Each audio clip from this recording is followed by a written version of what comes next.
The rain against the glass was the only rhythm that made sense, a steady, indifferent beat against the storm, raging inside me, inside this house.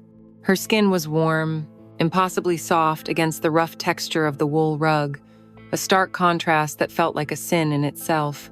The scent of her perfume, a familiar fragrance I had associated for years with polite hugs and friendly dinners, was now thick in the air, mingled with the raw, honest scent of sweat and desire. It was the smell of betrayal, and it was intoxicating. Her fingers dug into my shoulders, not with violence, but with a desperate, pleading grip, as if she were trying to hold onto something solid in a world that had dissolved into pure sensation. She arched against me, a silent gasp escaping her lips before she buried her face in the crook of my neck, her voice a broken whisper against my skin. "Ethan, please." The word hung in the air, a fragile prayer that meant everything and nothing at all. Please stop. Please don't ever stop. Every part of me screamed that this was wrong, a violation of a trust so deep it was practically brotherhood. But my body was a traitor, deaf to reason. It responded only to the slide of her leg against mine, the tremor that ran through her body as my hand traced the delicate curve of her spine.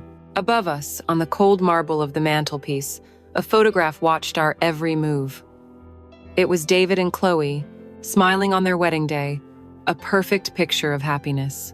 David's arm was wrapped securely around her, his eyes filled with a love and trust that now felt like a physical blow to my gut.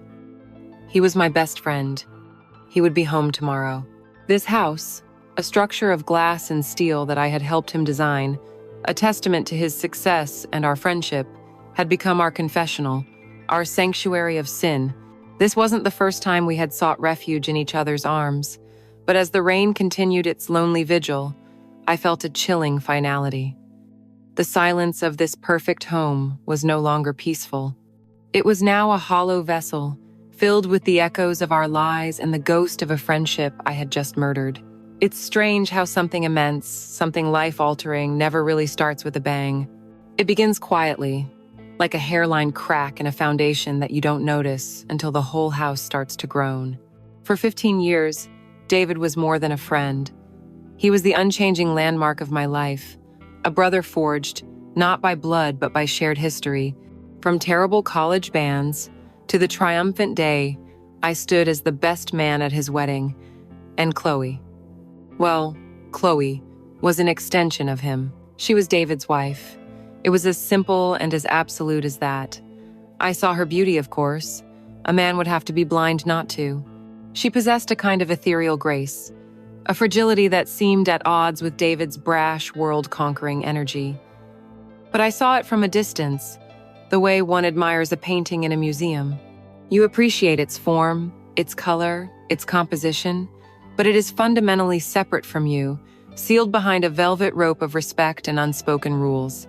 She was the beautiful, quiet melody in the loud symphony of David's life, and I was just a part of the orchestra, content in my section. I never once coveted his life, his home, or his wife. I was simply, and loyally, his friend. The crack appeared on a cool October evening. The air in Portland had that crisp, wet scent of approaching winter, but inside their home, it was warm and bright. David had just closed a massive deal, and this dinner party was a celebration. The wine was expensive, the conversation loud, and centered around stock options and market forecasts. I sat there, nursing a glass of Cabernet, watching David hold court. He was in his element, magnetic and confident. Chloe drifted at the edge of the gathering, a ghost in her own home, ensuring glasses were filled, smiling politely at jokes she didn't seem to hear. I remember watching her for a moment as she stood by the large window overlooking the damp garden, the city lights reflected in the glass, and for a second, she looked like she was floating in a sea of distant stars, entirely alone. She wore a simple, dark green dress that clung to her slender frame, the color a perfect match for her eyes. I'd seen her in that dress before, but tonight, I noticed how it highlighted the pale, graceful column of her neck, and the way her auburn hair was pinned up, revealing the delicate, vulnerable skin just behind her ear. Later, the conversation lulled, and someone asked Chloe about her music. She was a classically trained violinist, a passion she pursued with a quiet intensity that I always found admirable, if a little mysterious. Her face lit up just for a moment, a genuine warmth spreading across her features as she began to describe the complexities of a new piece she was learning. And then David, flushed with wine and victory, laughed. It wasn't a mean laugh, not intentionally. It was just careless, the dismissive laugh of a man who sees the world only in terms of profit and loss. "Ah, the old fiddle," he said, waving his hand. "Still sawing away at that thing, honey?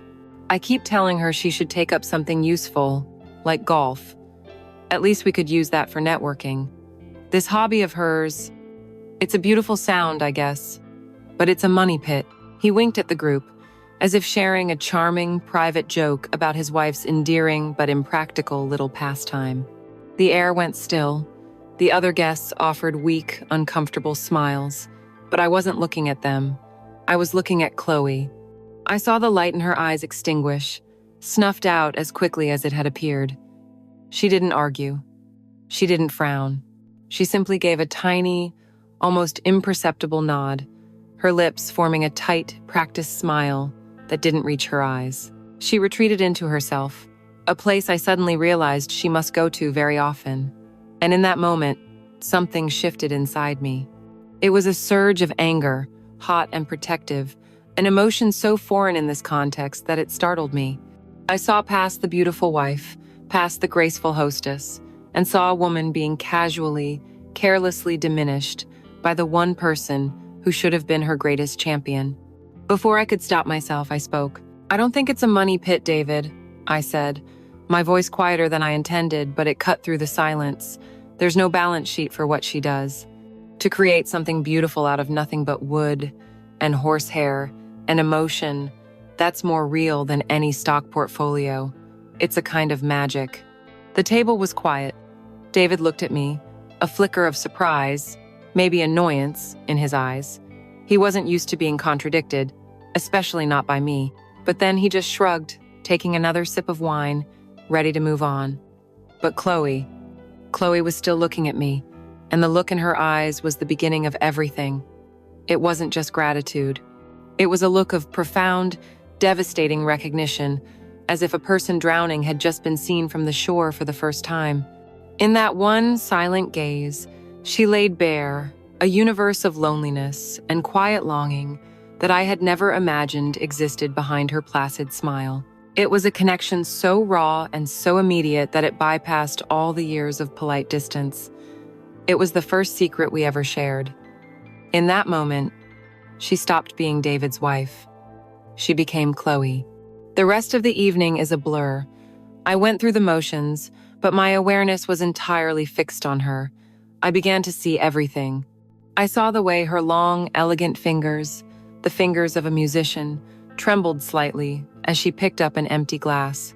I saw the faint lines of exhaustion at the corners of her eyes, a weariness that her makeup couldn't quite conceal.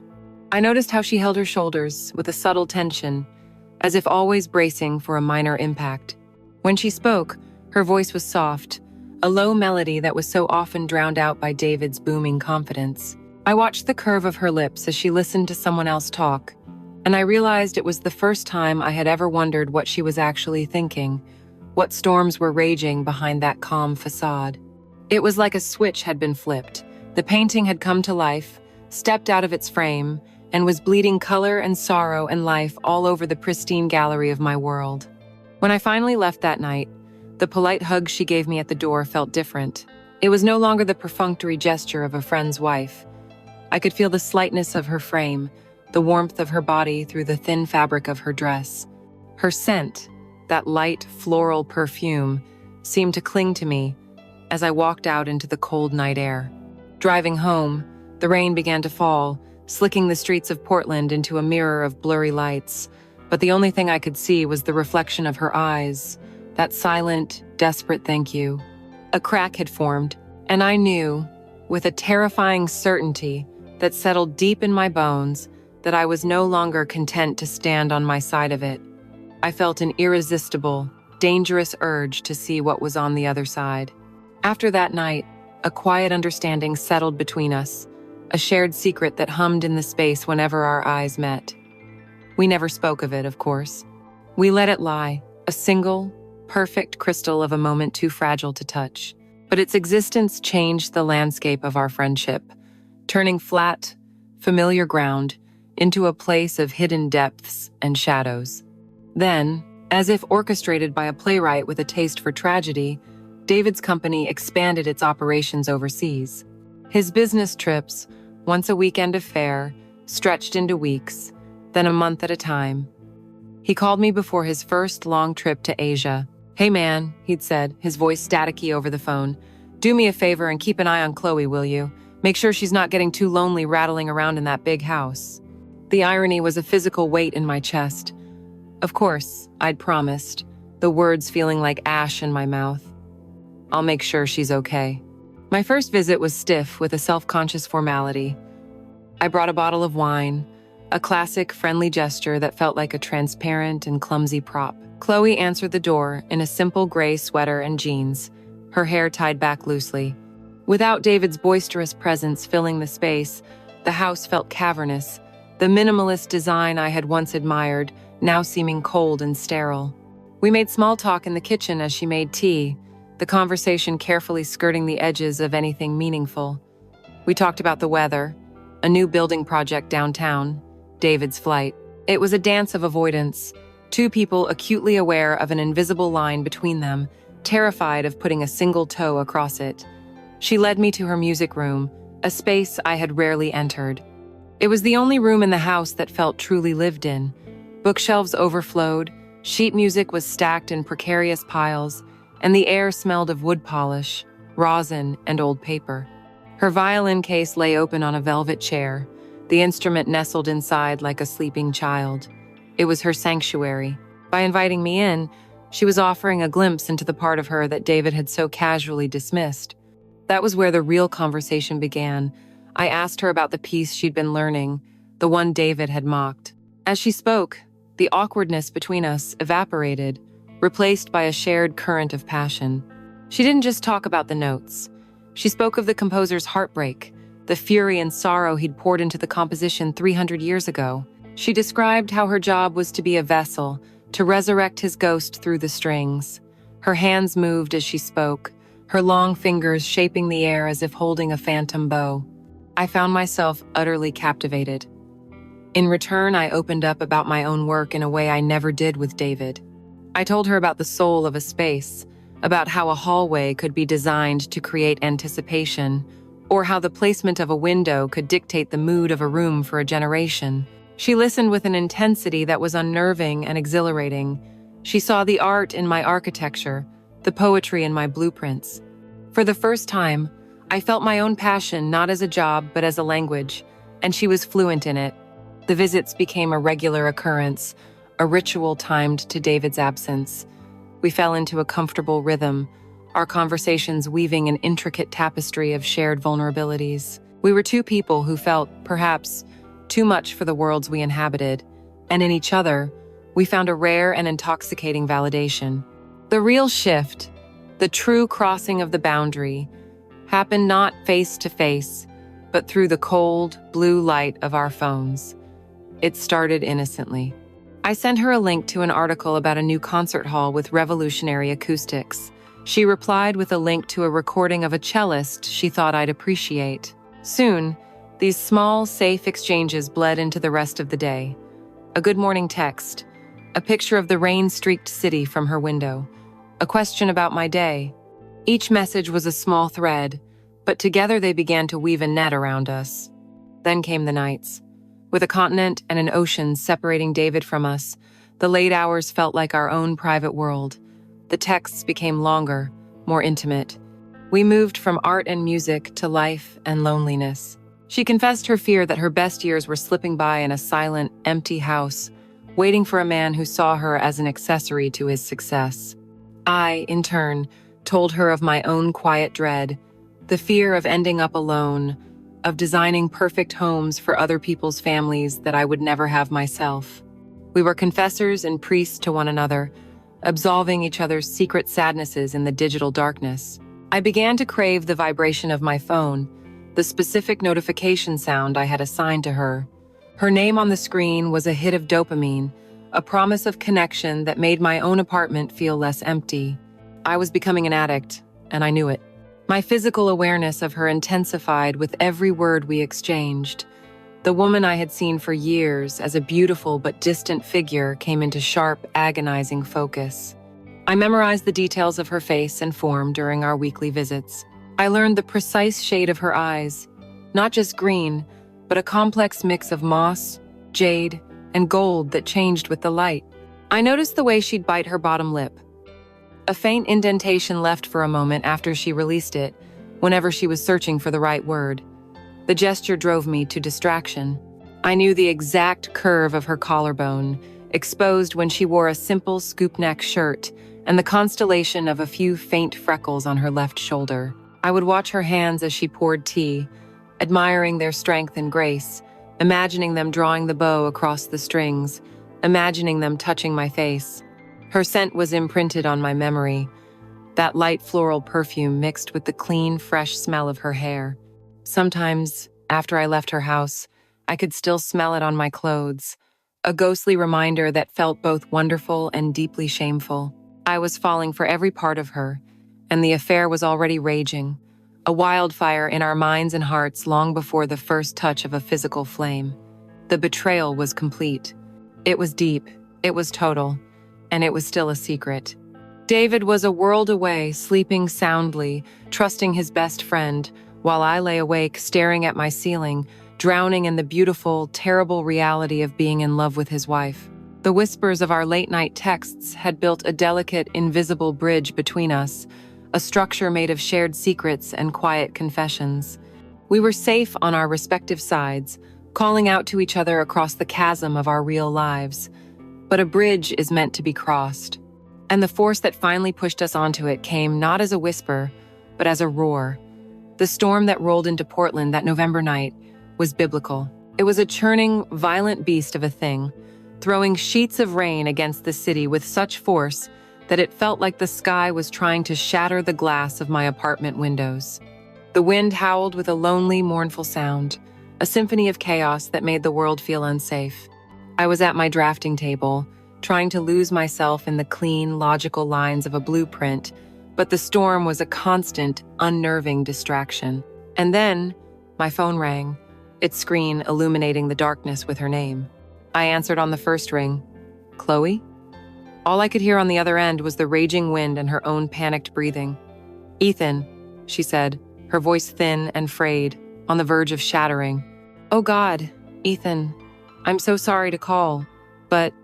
Her words were swallowed by a tremendous crash that echoed even through the phone, followed by the sound of tinkling glass. Chloe, what was that? Are you okay? I was already on my feet, grabbing my keys, my heart pounding a frantic rhythm against my ribs. A tree branch, she finally managed to say, her voice trembling. It came through the window. In the music room. There's glass everywhere, and the rain, it's coming in. I could hear the sheer terror in her voice, but underneath it was something else, something deeper, the profound fear of being utterly alone in a moment of crisis. Where's David? I asked, though I already knew the answer. He's in Singapore, she whispered. A statement of fact that sounded like a verdict. I tried to call him. He didn't answer. The drive to her house was a battle against the elements. The wind tried to shove my car across the road, and the rain fell so heavily that the windshield wipers were useless against the deluge. But my focus was singular, a white-hot point of purpose in the swirling chaos. I had to get to her. It wasn't a choice. It was an imperative, a gravitational pull. I was powerless to resist. When I pulled into her driveway, the house was mostly dark, save for a single flickering light upstairs. The storm had knocked out power to most of the neighborhood. I found her in the music room, standing amidst the wreckage. A massive oak branch, slick with rain, lay halfway inside the room, having shattered a large pane of glass. Wind and rain were whipping through the opening, sending sheet music flying and soaking the hardwood floor. Chloe stood there, wrapped in a blanket, her face pale in the erratic beam of her phone's flashlight. She looked so small, so completely overwhelmed. Without a word, I went to work. The protective instinct I'd felt at that dinner party now consumed me entirely. I found a hammer and nails in the garage, along with a large piece of plywood David had stored for some forgotten project. In the dark, with only the intermittent flashes of lightning and our phone lights to see by, I began to board up the window. It was clumsy, difficult work. The wind fought me, trying to rip the board from my hands, and the rain soaked me to the bone within minutes. But with every nail I hammered into place, I felt like I was doing more than just sealing a broken window. I was sealing her fear, building a barrier against the chaos, becoming the protector she so desperately needed. She stood behind me the whole time, holding a light, her presence a silent, steady point in the storm. I could feel her eyes on me, watching my every move. The air was thick with more than just the smell of rain and wet wood. It was charged with a palpable, unspoken energy. When I was finished, the room was plunged into a deeper darkness, but it was a secure darkness. The howling of the wind was muffled, the assault of the rain silenced. The immediate crisis was over. We stood there for a moment in the quiet aftermath, our breath clouding in the cold air. "Let's get a fire going," I said, my voice rough. We went to the living room, where I knelt at the fireplace, the one I had designed with a wide, welcoming hearth. I laid the kindling and logs with practiced ease, and soon a small flame flickered to life, pushing back the shadows and casting a warm, golden glow across the room. We sat on the rug before it, side by side, not touching. She was still wrapped in her blanket, shivering slightly. The firelight danced across her face, catching the damp strands of her hair and the glint of unshed tears in her eyes. It was then that she finally broke. It started with a single, choked sob. She tried to stifle it, but it was followed by another, and then her shoulders began to shake. The terror of the last hour, combined with the weeks of simmering loneliness, finally overflowed. "I was so scared," she whispered, the words barely audible over the crackling of the fire. It felt like the whole world was trying to break in. And he's a million miles away, and he didn't even answer his phone. She wasn't just talking about the storm anymore. We both knew it. She was talking about the vast, empty space in her life, the silent house, the absent husband. She was talking about a loneliness so profound that it had left her vulnerable to the world. Words felt useless, hollow. Any platitude I could offer would be an insult to the raw honesty of her pain. So I did the only thing that felt real. I reached out and placed my hand on her shoulder. It was a simple gesture, a touch meant to comfort, but the moment my fingers made contact with the soft wool of her blanket, a current of electricity arced between us, silent and powerful. It was a jolt that seemed to suck all the air from the room. I could feel the fine tremor that ran through her body, a shudder that had nothing to do with the cold. She didn't pull away. Instead, she leaned into my touch, a subtle, almost imperceptible movement that was a confession in itself. My hand stayed there, resting on her shoulder, and the world seemed to slow down and sharpen. I was suddenly aware of everything: the scent of her rain, dampened hair, the faint scent of her skin beneath it, the rhythmic rise and fall of her breathing as her sobs subsided into a fragile calm. The space between us, once a chasm, had shrunk to nothing. It was filled with heat, with longing, with a terrible, beautiful understanding. And in that silence, with the storm raging outside and the fire casting dancing shadows on the walls, I finally admitted the truth to myself. A truth so absolute and terrifying it felt like a physical blow. I was in love with her. It wasn't admiration. It wasn't friendship. It was a deep, aching, irreversible love for my best friend's wife. The confession was never spoken, but it was heard. In the warmth of my hand on her shoulder, in the way she accepted its presence, we both finally admitted what we had become to each other. The night of the storm, a confession had been made without a single word of love being spoken. It hung in the air between us now, a palpable entity, shimmering and dangerous. In its wake, the easy intimacy of our conversations vanished, replaced by a strained, cautious silence. Our texts, once a constant stream of shared thoughts, dwindled to polite, infrequent check-ins. "How are you? Everything okay?" Each message was a carefully constructed wall, an attempt to rebuild the platonic boundary we had so thoroughly obliterated. We were both terrified. We had stood on the edge of a cliff, looked down into the abyss of what we felt for each other, and in a shared moment of vertigo, had pulled back. But the memory of the view was inescapable. The distance was an agony, a constant low-grade fever of longing. I found myself checking my phone obsessively, my heart leaping at every notification, only to sink when it wasn't her name. I couldn't live in that silence anymore. It was a slow, quiet suffocation. After 2 weeks of this self-imposed exile, I broke. I typed out a message, my thumb hovering over the send button for a full minute. Would you be willing to get coffee sometime? Just to talk. I feel like things have gotten weird. The honesty of that last word felt like a risk, an admission of the tension. She replied almost instantly, "I'd like that." Her simple agreement was a profound relief, a release of a breath I didn't know I had been holding. We chose a small cafe in the Pearl District, a neutral ground far from the charged intimacy of her home and the sterile loneliness of my apartment. It was a place of strangers, of the anonymous hum of a city going about its business, and we hoped, foolishly, that its normality might rub off on us. I saw her through the rain-streaked window before I went in. She was sitting at a small table in the corner, staring into a cup of tea, her reflection a soft watercolor image on the glass. She looked impossibly beautiful and achingly sad. My chest tightened. I pushed the door open, a small bell announcing my arrival, and her head snapped up. Her eyes met mine, and for a second the entire cafe, with its smells of roasted coffee and damp wool, disappeared. There was just the silent, desperate question in her gaze. I walked to her table, the seconds stretching into an eternity. "Hey," I said, my voice sounding unnaturally loud. "Hey," she answered, a fragile smile gracing her lips. The first few minutes were excruciating. We clung to safe, meaningless topics like life rafts.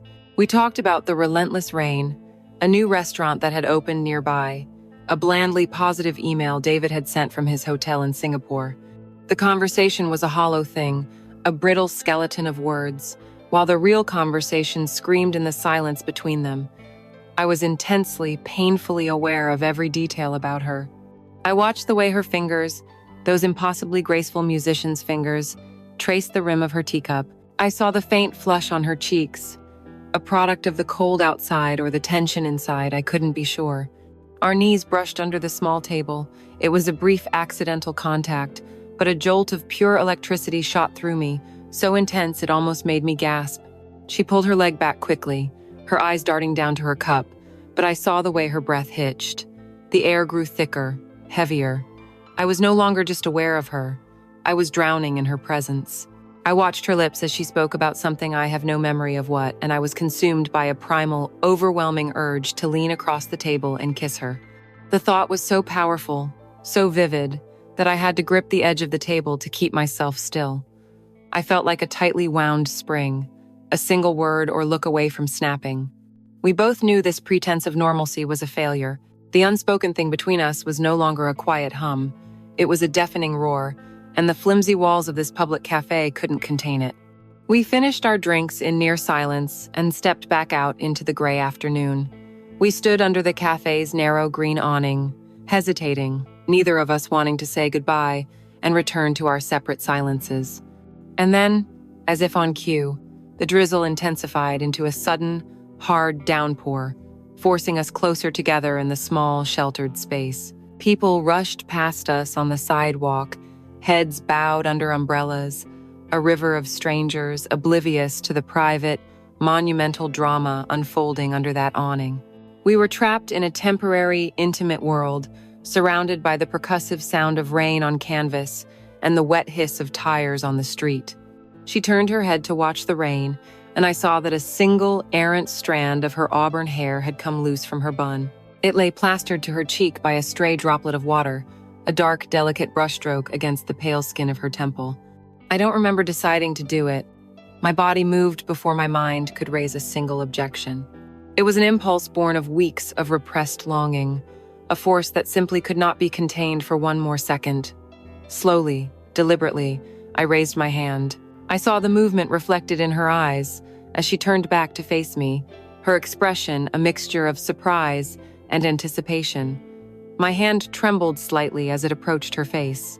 For a heartbeat, it hovered in the space between us, a final moment of hesitation at the precipice. Then, my fingertips made contact. I meant only to brush the strand of hair away, a simple, fleeting gesture.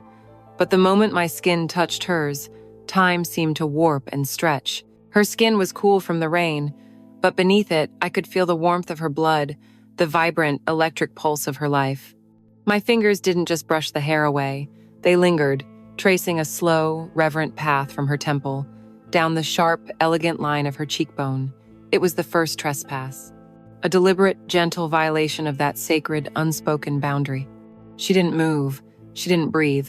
Her eyes, wide and luminous, were locked on mine, and then they fluttered closed. It was a sign of utter surrender, of absolute trust. As her lashes rested against her cheek, she leaned into my touch, a movement so subtle it was more a shift in weight than a conscious action, but it was everything. It was permission. It was acceptance. It was a silent, reciprocal confession. In that single, feather-light touch, all our whispered secrets, all our late-night texts, all our stolen glances, culminated in a moment of profound, terrifying truth. I dropped my hand, as if her skin had burned me. The spell was broken, but the air remained thick with its magic, charged with the ozone of a lightning strike. The rain softened to a drizzle again. "I should go," she whispered, not looking at me.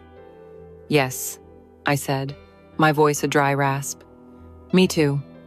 We turned and walked in opposite directions without another word, without a backward glance. I didn't need to look back. The feeling of her skin was seared into my fingertips, a tingling, phantom sensation that was more real than the cold rain on my face. The fuse had been lit, the trespass had been made.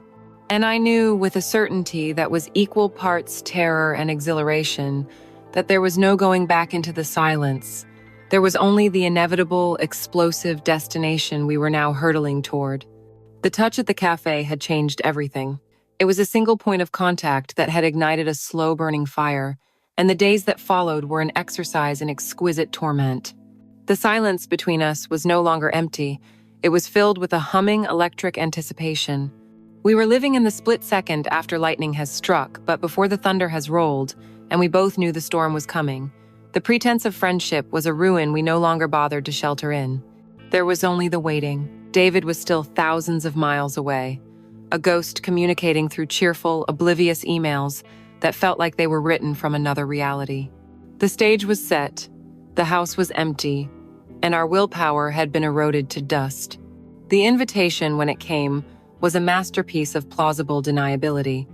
It arrived as a simple text message on a quiet Tuesday night. "This is so random, but a string on my violin snapped. The G string, and I can't get the new one to set right. I know you're good with your hands. Any chance you could take a look?" I read the message 3 times. "Good with your hands." The phrase seemed to hang in the air, shimmering with a meaning that had nothing to do with musical instruments. The G string, the lowest, most resonant note. It was a poetically flimsy excuse, a final, diaphanous veil thrown over a raw and naked desire. It was the key to a door she was holding open, and all I had to do was turn it. My reply was just as simple, just as loaded with unspoken meaning. On my way. The drive was not a conscious act.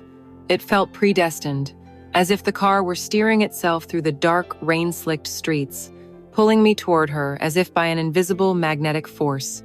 I was not a man making a choice. I was a celestial body caught in the orbit of a star, surrendering to the inevitable collision. When I arrived, the house was dimly lit. She opened the door before I had a chance to knock, and all the air left my lungs. She was standing in the soft glow of the hallway light, and she was wearing a slip dress of dark green silk.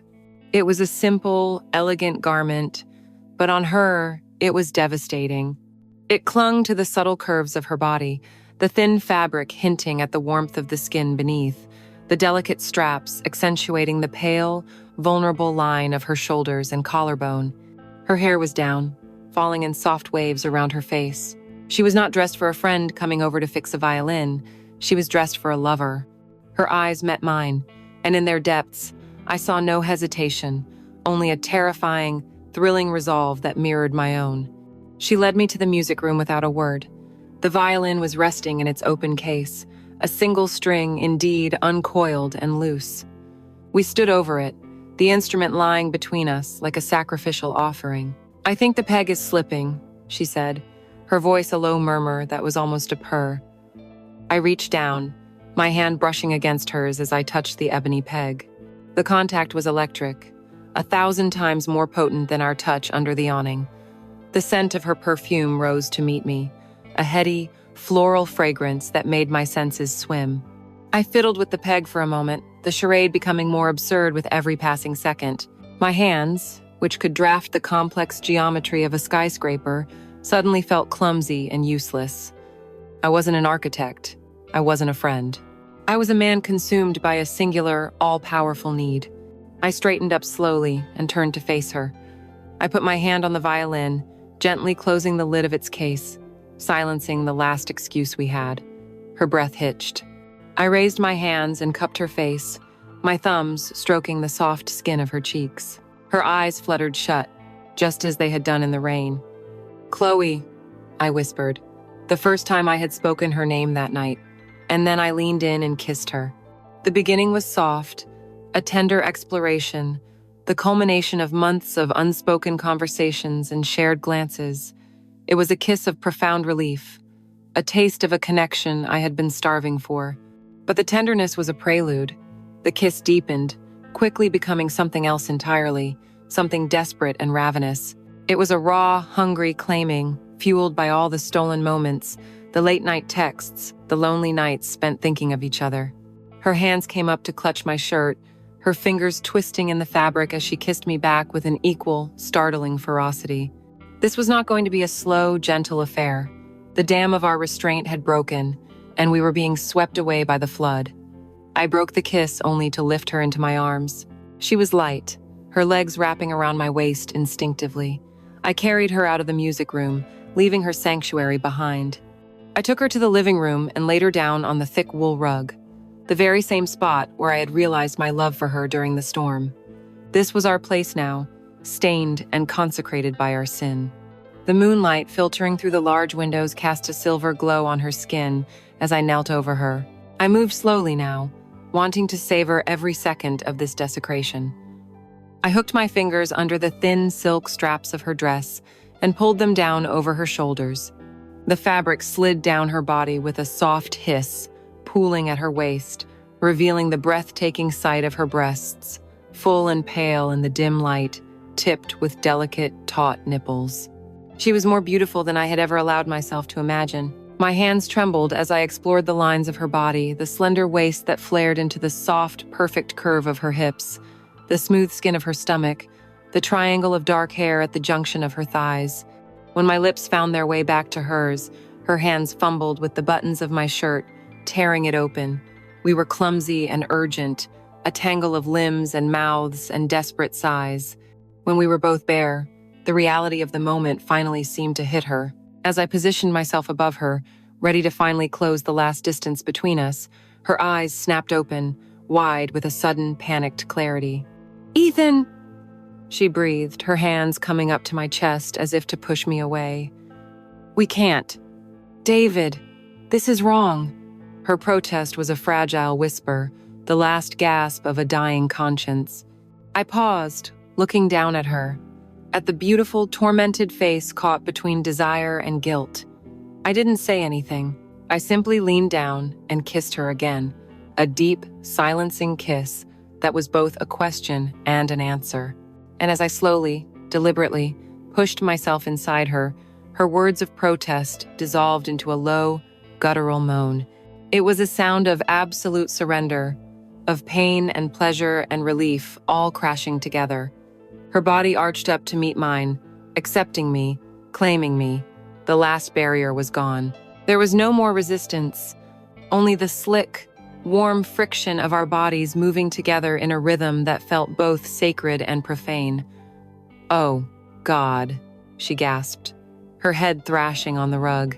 Yes, Ethan, please, don't stop.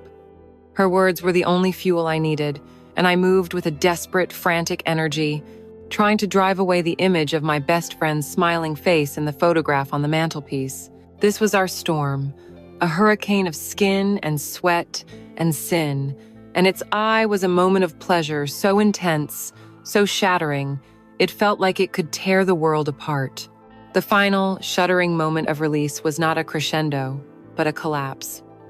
We fell from that dizzying height of sensation into a deep, unnerving silence, a vacuum where passion had just been screaming. We lay on the rug, our bodies slick with sweat, tangled together in the aftermath. For a few heartbeats, there was only the sound of our ragged breathing and the frantic, mismatched rhythm of our hearts slowly returning to earth. The air, which moments before had been thick with the scent of sex and her perfume, now just seemed stale. The scratchy wool of the rug pressed against my back, a rough, uncomfortable reality. I felt the cooling sweat on my skin, and with it, a chill that had nothing to do with the temperature of the room. I was acutely aware of her warmth beside me, the weight of her leg across mine, but the electric connection that had just fused us together was gone, its circuits blown. We were two separate people again, and the space between us was no longer charged with desire, but with the heavy, static dread of consequence. The dawn came not as a gentle awakening, but as an indictment. The first tentative rays of gray, unforgiving light began to creep through the massive windows, stealthily at first, then with a clinical, invasive brightness. This was not the golden light of romance. It was the cold, sober light of morning, and it was a merciless interrogator. It moved across the living room, illuminating our crime scene in painstaking detail. It touched upon my discarded shirt, crumpled like a piece of trash. It highlighted the ghostly shimmer of her silk dress, pooled on the floor like a puddle of liquid sin.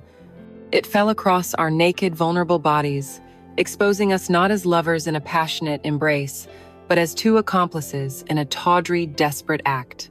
I turned my head to look at her, really look at her, for the first time since the fever had broken. Her eyes were open, but she wasn't looking at me. She was staring at the high, vaulted ceiling, a ceiling I had designed, her expression as blank and distant as a marble statue's. The moonlight had made her ethereal, a goddess of shadow and desire. The morning light just made her look broken. My gaze drifted upward, inevitably, to the mantelpiece. David's smiling face in the wedding photograph seemed sharper in the morning light, his expression of trusting joy now a twisted, searing accusation. The man in that picture had given me his friendship without reservation for 15 years. He had trusted me with his home, with his wife, with the very fabric of his life, and I had systematically, deliberately, torn it to shreds on his living room floor. The pleasure we had shared, which had felt so monumental and all-consuming in the darkness, now seemed cheap, fleeting, a momentary high purchased at the cost of my own soul. The guilt was no longer a whisper. It was a physical presence in the room, a third person lying between us, cold and heavy as a corpse. It was Chloe who finally broke the silence, but not with a sound. I saw a single tear escape the corner of her eye and trace a slow, glistening path down her temple into her hair. It was followed by another, then another. She made no sound, no sob, no shuddering breath. She just lay there, perfectly still, as silent tears of regret streamed from her eyes. The sight was more devastating than any scream or accusation could have been. It was the quiet, dignified grief of someone mourning a profound loss, the loss of her innocence, her self-respect, the sanctity of her marriage. She was not grieving us, she was grieving herself.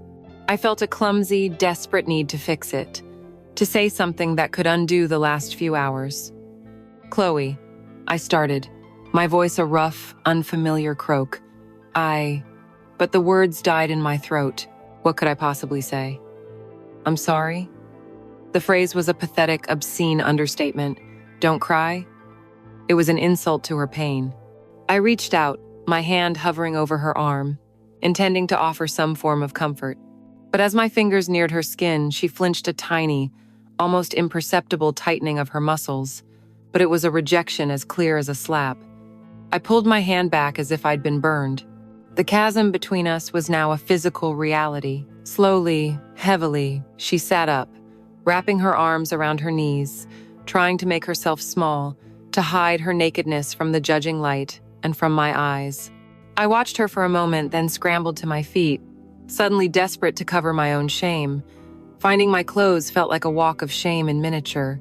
I pulled on my pants, my shirt, the simple act of dressing, feeling like I was putting on a lie, reassembling the costume of Ethan, the loyal friend. The fabric felt foreign against my skin. When I was dressed, I looked at her again. She rose with a weary grace and gathered the silk dress from the floor, holding it in front of herself like a shield. Without looking at me, she turned and walked out of the living room, disappearing down the hallway toward the bedroom. The message was clear. The intimacy was over. We were no longer lovers. We were co-conspirators who could no longer bear to look at each other. She returned a few minutes later, fully dressed in a sweater and jeans, her armor against the world, her hair pulled back tightly. Her face was scrubbed clean of tears, but her eyes were red-rimmed and hollow. An unspoken agreement formed between us in that heavy silence. We would not speak of this. We would bury it. We would pretend the night had never happened, that the echoes of our desperate cries were not still clinging to the very air in the room. It was a pact of mutual denial, forged in shame. "I should go," I said finally, the words tasting like poison. She just nodded, her eyes fixed on a point on the floor somewhere to my left. There was no kiss goodbye, no lingering touch, no promise to call. There was nothing. I walked to the front door, feeling her presence behind me, a silent, accusing weight. I let myself out into the cool, damp morning. The world outside was deceptively normal. Cars drove past, people walked their dogs. The city was waking up to another ordinary day, oblivious to the fact that my entire world had been irrevocably fractured. I got into my car and just sat there for a long moment, my hands gripping the steering wheel. I glanced at myself in the rearview mirror and saw a stranger staring back, his eyes shadowed with a guilt so profound it felt like a physical stain. The sun was rising, but for me, the world had just become a much, much darker place.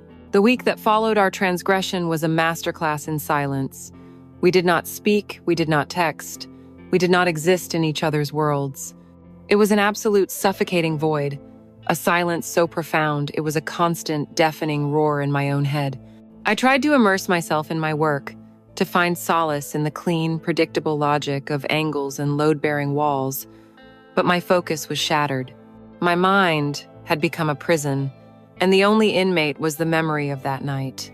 It played on a relentless loop, the whisper of her silk dress on the rug, the taste of her skin, the specific pitch of her cries, the blank, broken look in her eyes in the morning light. Guilt was my shadow, a cold presence that followed me everywhere, but desire was a more insidious tormentor.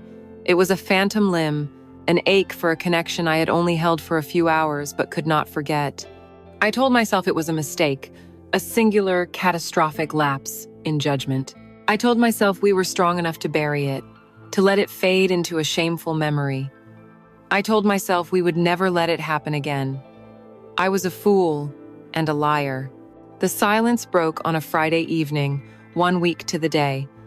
My phone vibrated on the kitchen counter, a sudden, violent intrusion into the quiet misery of my apartment. It was her. But there was no text, no hello, no words at all. There was only a picture. It was an image of exquisite, devastating provocation. In the frame, the dark, polished wood of her violin glowed under a soft light, and draped artfully over its curved body, a deliberate contrast of texture and meaning, was a piece of black lace lingerie. It was her bra. I recognized the delicate, intricate pattern. It was a wordless, powerful message, a photograph that spoke of art and carnality, of sacred things and profane desires. It was a confession that she was just as haunted as I was. It was a siren song, and I was already tied to the mast of my guilt, but the rope was fraying, and her music was simply too sweet, too powerful to resist. Every resolution I had made, every promise I had whispered to my own reflection, turned to dust. A visceral, primal wave of need washed over me, obliterating reason, annihilating guilt. This wasn't a choice, it was a surrender. My hands were shaking as I grabbed my keys. The drive to her house was a blur of red lights and the angry horns of other drivers. I didn't care. I was a man possessed by a single, desperate imperative. The first time, I had been pulled by the slow, inexorable gravity of love and loneliness. This time, I was propelled by the raw, ugly engine of addiction. I needed a fix, and she was the only drug that would work. She must have been watching from the window, because the door opened the second my car screeched to a halt in her driveway. She stood in the doorway, and the look in her eyes was not one of love or tenderness. It was a look of raw, desperate hunger, a mirror of my own. There were no words. The moment the door clicked shut behind me, I had her pinned against the wall, my mouth crushing hers in a kiss that was not gentle or exploratory, but bruising and demanding. It was a kiss of anger, of self-loathing, of shared desperation. Her response was just as fierce, her fingers clawing at my back, pulling me closer, as if she were trying to absorb me into herself. We stumbled down the hallway, a clumsy, frantic tangle of limbs, shedding clothes as we went. My jacket, her cardigan, my shirt. This wasn't about seduction, it was about annihilation. We were trying to destroy the guilt, to obliterate thought itself with the sheer, overwhelming force of sensation. We didn't make it to a bed or even the living room rug. We ended up in the master bathroom, the large, cold space that David had been so proud of. I pushed her back against the cool marble of the vanity, the edge pressing into her skin. The room was sterile and bright, the opposite of the moonlit darkness of our first encounter. A large, frameless mirror covered the entire wall, forcing us to watch ourselves, to be witnesses to our own degradation. I saw us in the reflection, two pale, desperate figures, their bodies slick with a feverish sweat, their faces contorted in a mask of pleasure and pain. It was ugly, and it was beautiful, and I couldn't look away. This time was different. It was harder, faster, stripped of any pretense of love. It was a punishment. We were using our bodies to inflict the penance our souls were screaming for. I lifted her onto the counter, and as I pushed into her back pressed against the cold, unyielding mirror, her eyes were squeezed shut, but she could not escape the truth of what we were. Her hands gripped the edge of the counter, her knuckles white. She began to whisper, her words not pleas for affection, but commands of self-destruction. "Harder," she gasped, her voice raw. "Ethan, punish me." And I did. I moved with a relentless, punishing rhythm, my own self-hatred fueling the act. Every thrust was an apology and an accusation, a penance and a sin. I watched her reflection in the mirror, her head thrown back, her mouth open in a silent scream of ecstasy and agony. The cold glass fogged with our breath, obscuring our faces, leaving only the raw, mechanical motion of our bodies, locked in their desperate, destructive dance. "Ah, yes, right there. Oh God, Ethan." Her cries were not the soft, surprised moans of the first time. They were the ragged, broken pleas of a sinner begging for oblivion. The climax, when it came, was a violent, convulsive explosion, a frantic, shared detonation that left us shattered, breathless, and utterly, completely empty. The aftermath was immediate and brutal. There was no lingering, no soft descent.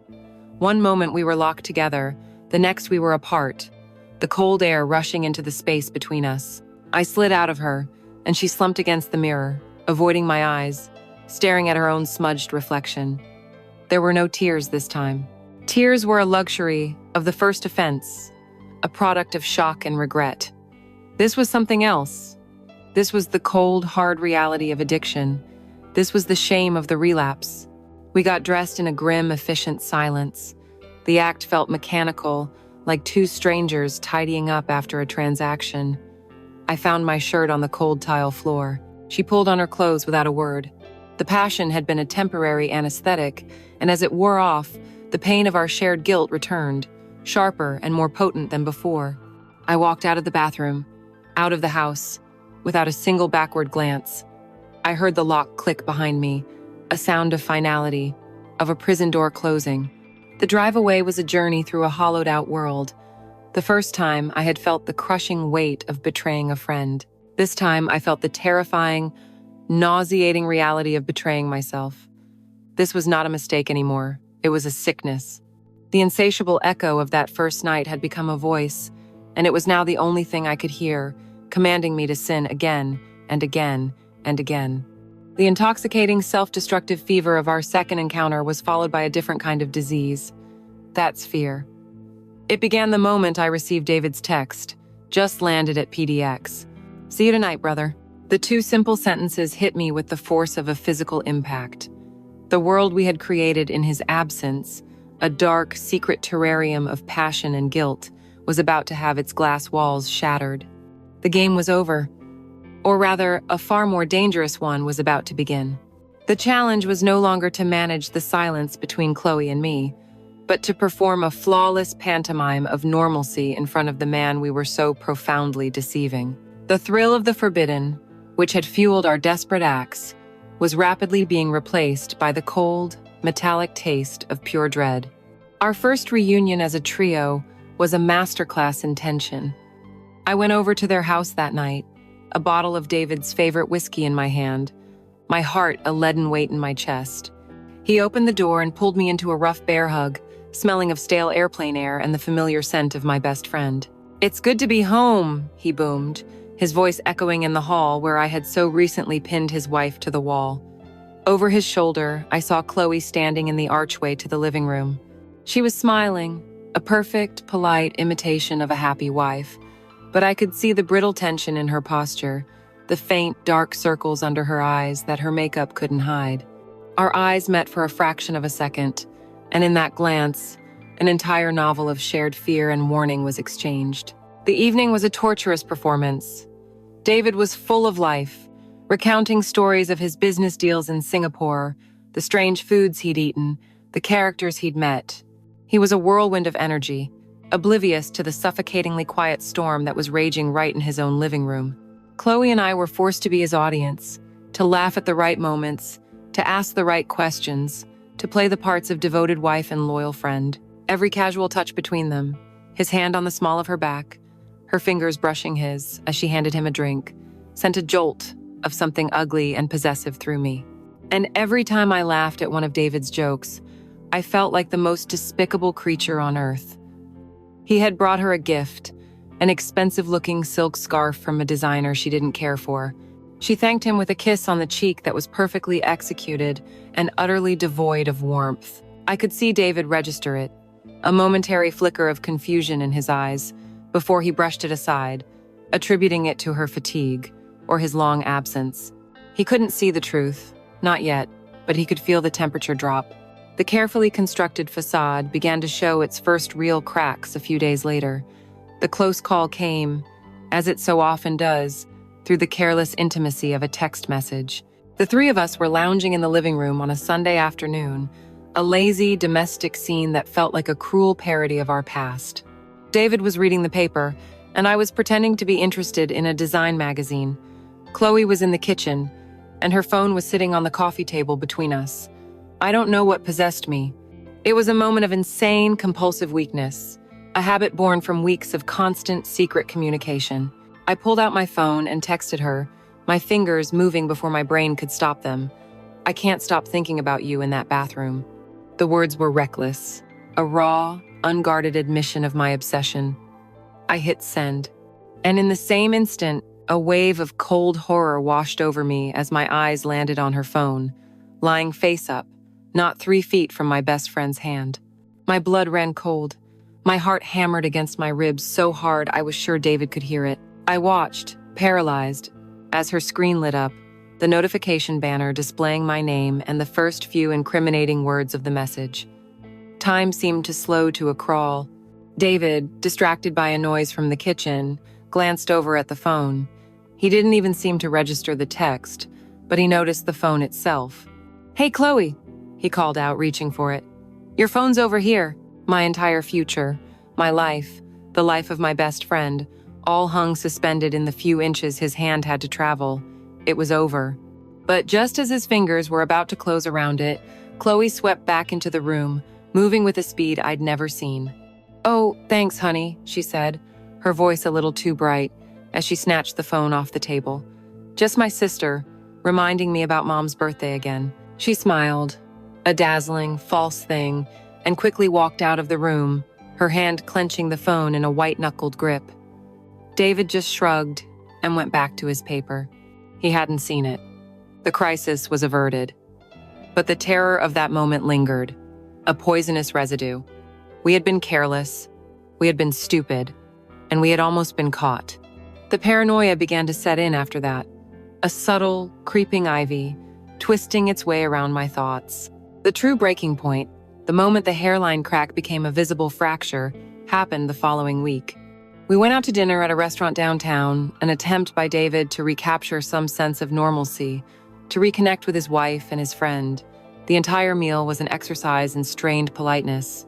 The space between Chloe and me was a minefield of unspoken words, while the space between her and David was a vast, cold desert. He was trying. I had to give him that. He kept trying to draw her into the conversation, to make her laugh. Midway through the main course, he reached across the table, his expression soft and affectionate, and took her hand. "I missed you," he said, his voice quiet and sincere. And Chloe flinched. It was not a big, dramatic movement. It was a small, involuntary recoil, a sharp intake of breath, a sudden stiffening of her entire body. She tried to cover it, turning it into a motion of reaching for her water glass, but it was too late. We both saw it, I saw it, and my stomach dropped. And David saw it. He froze, his hand still hovering in the air where hers had been. The open, loving look on his face curdled into something else entirely, a deep, profound confusion, quickly followed by a flash of hurt so naked it was painful to watch. He slowly pulled his hand back and placed it in his lap. He didn't say a word for the rest of the meal, just pushed his food around his plate. The easy, open gaze he usually had for me was gone. When he looked at me now, it was with a new, guarded stillness, a subtle narrowing of his eyes. He wasn't accusing me of anything. He didn't know what to accuse me of. But for the first time, he was looking at the two of us and seeing a question mark. The facade of our perfect friendship didn't just crack. A piece of it had crumbled away, leaving a gaping hole for suspicion to crawl through. The foundation was unstable, and we were all beginning to feel the tremors. The dinner at the restaurant was a turning point. It was the moment our secret stopped being a ghost that only we could see, and became a palpable, chilling presence at the table, a fourth guest whose name was Suspicion. In the days that followed, the air in their house grew thick and suffocating. David's silence was no longer the easy, comfortable silence of a man at peace in his home. It was the watchful, waiting silence of a predator. He never accused, never questioned, but his eyes followed us. He would watch the way Chloe and I carefully avoided looking at each other, the way we made our conversation unnaturally polite and formal. He was an intelligent man, and he knew the dynamics of his own home. The emotional architecture of his marriage had been fundamentally and secretly altered.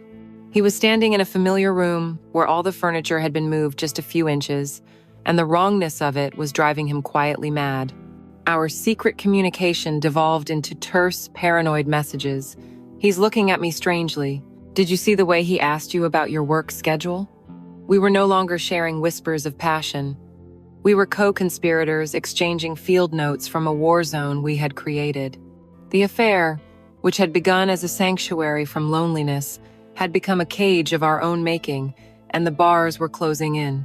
The pleasure was gone, utterly consumed by the gnawing, acid-churning fear of discovery. We were living on a knife's edge, and Chloe was the first to realize we were about to fall. The text came on a Thursday afternoon, and it had the cold, stark finality of a court summons. "We need to talk. Not on the phone. Meet me at your studio after work." My studio had always been my sanctuary, a clean, well-lit space filled with the smell of fresh paper, coffee, and possibility. It was a world of order, of precise lines and logical conclusions, where I could create perfect, stable structures from the chaos of imagination. It was the one place that felt untainted by the mess I had made of my life. As I waited for her that evening, watching the city lights begin to glitter in the twilight, the studio felt different. It felt like a pristine white room where someone was about to be told they had a terminal illness. When she arrived, she looked like a ghost. She was pale, her eyes were shadowed, and she was wrapped in a trench coat as if it were armor. She didn't bother with a greeting. She walked to the center of the room, her footsteps echoing on the polished concrete floor, and turned to face me. "I can't do this anymore, Ethan," she said, her voice devoid of emotion, a flat, toneless statement of fact. "It has to end, all of it." A cold dread spread through my chest, but I tried to fight it. "Chloe, what are you talking about? We just need to be more careful." My words sounded weak, pathetic, even to my own ears. "Careful?" She shot back, a spark of hysterical anger flashing in her eyes. "Careful is a memory, Ethan. There is no more careful. Did you see his face at the restaurant when I pulled my hand away? He knows. He might not know what he knows, but he knows that something is fundamentally broken. I hear him at night, pacing in his study. I see him looking at my phone when he thinks I'm not paying attention. We aren't just lying anymore. We are rotting from the inside out. This thing between us, it's not a secret. It's a cancer, and it's killing everything." She was right. Every word was the absolute, undeniable truth, but I couldn't accept it. I had sacrificed too much to let it go. "So what?" I said, my voice rising with desperation. "We give up? We go back to how things were?" "I can't do that, Chloe. I can't go back to just being his friend and watching you from across a room." This was my last, desperate gambit. I closed the distance between us, my heart hammering. "This was never just about sneaking around or hiding from David," I said, my voice dropping to an intense whisper. "This is real. What I feel for you is real.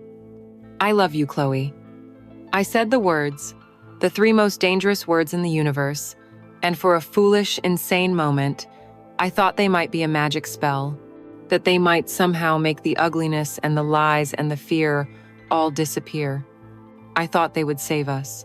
Instead, they destroyed us. A raw, wounded sob escaped her lips, and she staggered back as if I had physically struck her. "No!" she cried, tears streaming down her face now. "Don't you dare say that. Don't you make this beautiful and noble. It's not. It's selfish, and it's ugly, and it's ruining lives. Your love doesn't change the fact that David is a good man who I have betrayed in the most monstrous way possible. Your love doesn't erase the 15 years of friendship you threw away. It just makes it all so much worse, so much more tragic." Her words were the final, killing blow. She was right. My love wasn't a solution. It was the source of the poison. We stood there in the ruins of our argument, both of us broken, both of us weeping for an impossible future that could never exist. The space between us was thick with the sorrow of 1,000 unspoken goodbyes. The fight was over. There was nothing left to say. In that moment of utter emotional devastation, a different kind of instinct took over. It wasn't desire, not the hungry, selfish need from before. It was a profound, aching grief, a desperate need to hold on to something one last time before it was gone forever. I reached for her, and she didn't resist. She collapsed against me, her body shaking with sobs, and I held her, my own tears soaking her hair. We were just two broken people, clinging to each other in the wreckage. Our final act was not a sin of passion, but a sacrament of sorrow. I kissed her, and her tears tasted of salt and regret. I led her to my drafting table, the large, brightly lit surface where I sketched out the futures of other families. I swept aside the blueprints for a perfect suburban home, a life I now knew I would never have, and I lifted her onto the table. There was no frenzy, no desperate tearing of clothes. We undressed each other slowly, reverently, our movements heavy with the weight of our finality. This was not about pleasure, it was about memorization. It was my fingers tracing the line of her collarbone one last time, my lips committing the taste of her skin to a memory that would have to last a lifetime. Our bodies came together with a kind of gentle, heartbreaking sadness. We moved in a slow, languid rhythm, our eyes locked on each other, tears streaming down both our faces. It was a farewell spoken in a language older than words, a desperate, silent plea for forgiveness. As our shared release came, it was not a fiery explosion, but a quiet, shuddering sigh, the last breath of a dying fire. We lay there for a long time, on the hard, unforgiving surface of the table, amidst the crumpled, tear-stained plans for a stranger's happy home. The silence that followed was not the tense, guilty silence of before. It was the empty, hollow silence of an ending. We dressed without a word, two soldiers putting their armor back on after a battle that both had lost. As she stood by the door, she turned to me, her face pale and resolved in the harsh studio light. "It's over, Ethan," she said, her voice clear and steady for the first time that night. This was goodbye. I could only nod, my throat too tight to form words. She opened the door and walked out, disappearing into the night, leaving me alone in the sterile, silent tomb of my own making. I stood there for what felt like hours, staring at the drafting table, at the ruined blueprints of a perfect life that was not, and would now never be, my own. Our goodbye in my studio was the amputation. The weeks that followed were the phantom limb, an ache of something that was no longer there, but which my entire being still felt with an agonizing clarity. We held to our pact of silence. There were no more texts, no more calls, no more desperate self-destructive encounters. There was nothing. I had cut her out of my life, and in doing so, had severed a vital part of myself. I existed in a state of suspended dread, a man on death row waiting for the inevitable execution. I knew the truth would come out. A secret as large and as toxic as ours could not be contained forever. It would seep through the cracks, it would poison the foundations, and eventually, the entire structure would collapse. I just never imagined it would happen so quietly. I wasn't there for the moment of discovery. I was spared that horror. But I have imagined it 1,000 times, constructing the scene in my mind from the deafening silence that followed, piecing it together like an archaeologist reassembling a shattered vessel. I have pictured it so vividly, so relentlessly, that it has become its own kind of memory, a scar on my soul for a wound I never saw inflicted. It happened on a Tuesday night, almost a month after our final tear-soaked encounter. Chloe was at a late rehearsal with her quartet, ironically, practicing a piece full of sorrow and heartbreak. David was home alone. I imagine him wandering through the quiet, sterile house, a house that no longer felt like his own. I see him pouring a drink, then another, the silence of the rooms amplifying the questions that must have been circling in his mind for weeks. He was a man searching for an answer, a ghost haunting his own life, trying to understand the source of the chill that had settled over his marriage. For some reason, he was drawn to her music room. It was her sanctuary, a place he rarely entered, respecting it as her private domain. But that night, I imagine he was drawn there by a need to understand the woman who had become a stranger to him. He stepped inside, into the room that smelled of rosin and old paper, the room where our emotional affair had truly begun. He probably ran his hand over the polished wood of her violin case, touched the pages of her sheet music, trying to find some trace of the woman he had married. And then, he saw it. It wouldn't have been obvious, just a small glint of silver against the dark wood of the floor, half hidden in the shadows beneath the leg of a velvet chair. A lesser man, a less observant man, might have missed it. But David, for all his emotional obliviousness, had a keen eye for detail. I see him bending down, his brow furrowed in curiosity. I see his fingers closing around the small, cold piece of metal. I see him straightening up and opening his hand under the soft glow of a nearby lamp. It was a cufflink, a single silver cufflink, square in shape, with a small, perfectly cut piece of black onyx at its center. And in the corner, almost too small to see, were the engraved initials, EM. It was from a pair I owned. A very specific, very expensive pair that David himself had given me for my 30th birthday. He had presented them to me in a small blue box with a proud smile, calling them a gift for a man who builds the future. I imagine the moment he recognized it. There would have been no gasp, no sudden intake of breath, just a quiet, terrible stillness. It would have been a moment of perfect, horrifying clarity, the sound of a key turning in a lock that he never knew existed. And in that instant, everything would have clicked into place. The flinch at the dinner table, my nervous, avoidant behavior, Chloe's strange, sad distance, her frantic grab for her phone that day in the living room, the late nights she claimed to be with friends, my own clumsy lies about being busy with work. All these disparate, confusing pieces, all these small emotional dissonances would have suddenly, brutally, snapped together to form one coherent, monstrous picture, the truth. He would have known, in that silent, solitary moment, that his best friend had been sleeping with his wife in his home. The knowledge would not have come with a surge of hot, cleansing rage. Rage is a luxury of a lesser betrayal. This was too deep, too fundamental. It would have been a cold, hollowing void, a quiet implosion of the soul, the feeling of the entire world silently tilting off its axis. He didn't smash the violin. He didn't punch a hole in the wall. He didn't call me, screaming with a rage I so richly deserved. His response was so much worse, so much more devastating. He simply walked over to the velvet chair, the one where her violin case often lay open, and he sat down in the darkness. He sat there, in his wife's most sacred space, and he waited. He just sat, perfectly still, the single, damning cufflink resting in the palm of his hand, a cold, heavy piece of evidence that weighed more than the entire world. I imagine the minutes stretching into an hour, then longer. Just the sound of the house settling, the distant hum of the refrigerator, the ticking of a clock somewhere down the hall.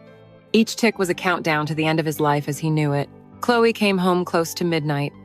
She would have entered the house, sensing the oppressive stillness immediately. She would have called his name, her voice echoing in the darkness. Getting no reply, a knot of unease would have tightened in her stomach.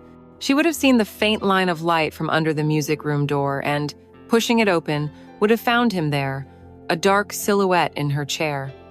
I imagine her confusion, her fear. "David, what are you doing sitting in the dark?" And then he would have stood up, slowly, and walked into the sliver of light from the hallway. She would have seen his face, and she would have known. It would not have been a face of anger. It would have been the face of a man who had already died, a hollowed-out mask of absolute, soul-shattering pain. He wouldn't have raised his voice. He wouldn't have needed to. He would have simply opened his hand, revealing the silver cufflink resting on his palm. And he would have asked her the only question that mattered, a question so simple and so vast that it had no possible answer. His voice would have been a dry, broken whisper. Why? There was no fight, there was no screaming match.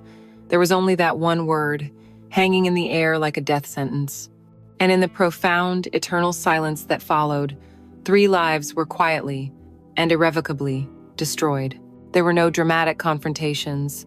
There were no tearful, screaming phone calls. No angry meetings where accusations were thrown like stones. The end, when it came, was as quiet and as absolute as death itself. A few days after that terrible, silent discovery, a plain cardboard box appeared on the doorstep of my studio. It had no return address. Inside, I found every piece of our shared history, photographs of us in college, goofy and young, a framed picture from his wedding, the 3 of us smiling, the stupid, cheap souvenirs from a road trip we took 15 years ago. Every gift, every letter, every tangible piece of our friendship had been carefully gathered and returned, a meticulous erasure of my existence from his life. And resting on top of it all, nestled in a fold of a photograph where I had my arm slung around his shoulders, was the single silver cufflink. There was no note. There didn't need to be. The message was clear. You are a stranger to me. You are nothing. I tried to call him, of course. His number went straight to a message saying it was no longer in service. I tried to call Chloe. Her number was disconnected. I drove to the house, but a real estate sign was already hammered into the lawn, its bold "for sale," a brutal testament to the speed of the destruction. They were gone. The dissolution of their marriage was a quiet, efficient legal process that I was not a part of. And Chloe. She simply vanished. She disappeared as quietly as she had entered the center of my world. I don't know where she went. I don't know if she found peace, if she still plays the violin, or if she ever thinks of me. She is a ghost, a question mark at the heart of my greatest regret, and I have come to accept that I will never have an answer. The silence that followed was total. David and Chloe were not just gone from my life. They had been surgically excised, leaving behind a clean, deep wound that I knew would never fully heal. Years have a way of passing, of smoothing over the rawest edges of grief, but some voids are too deep to be filled. I am a successful architect now. My firm has won awards. I design beautiful, light-filled houses for other people, creating perfect spaces for families to live and laugh and love in. The irony is a constant, quiet companion. My life is a testament to a success that feels utterly hollow. I have dated women, intelligent, beautiful women, who deserved more than the fractured man I had become. But I could never let them in, not really. Every time intimacy began to feel real, the ghosts would appear. I would be lying in bed with someone new, and in the quiet darkness, I would see the soul-crushing disappointment in David's eyes. I would hear the sound of Chloe's silent, weeping regret. The affair did not just end a friendship and a marriage. It broke something inside of me, my capacity for simple, uncomplicated happiness. I had built my life on a foundation of betrayal, and I was doomed to live forever in its unstable structure, always waiting for the inevitable collapse. Last fall, on a damp, melancholy evening, much like the one where it all began, I found myself driving through their old neighborhood. I wasn't planning on it. My car just seemed to find its own way there, drawn by the gravity of memory. I pulled over across the street from the house. Our house. It was no longer empty. Warm light spilled from the large windows I had designed to capture the afternoon sun. A new family lived there now. I could see their silhouettes moving inside a man, a woman, the small, energetic shape of a child chasing a dog across the living room floor. They were living a life inside the walls I had helped create. A life of mundane, beautiful normalcy. They were living the life David and Chloe were supposed to have, the life I had stolen from them. And as I sat there in the darkness, the car engine off, the rain beginning to fall, the echoes became deafening. They were not real sounds, but memories so vivid they had a physical presence.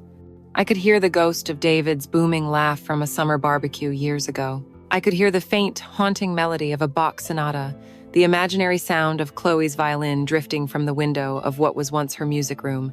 And beneath it all, a more sinister echo, the whisper of my own voice, the sound of her gasping my name, the memory of our bodies tangled together on the floor of that now happy, oblivious home.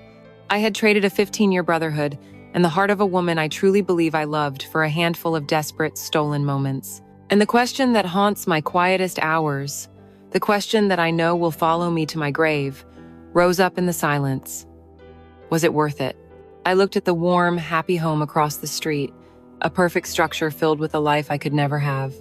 I felt the cold, empty space beside me in the car, the profound, unchangeable loneliness of my own life. And the answer was as clear and as silent as a scream in a vacuum.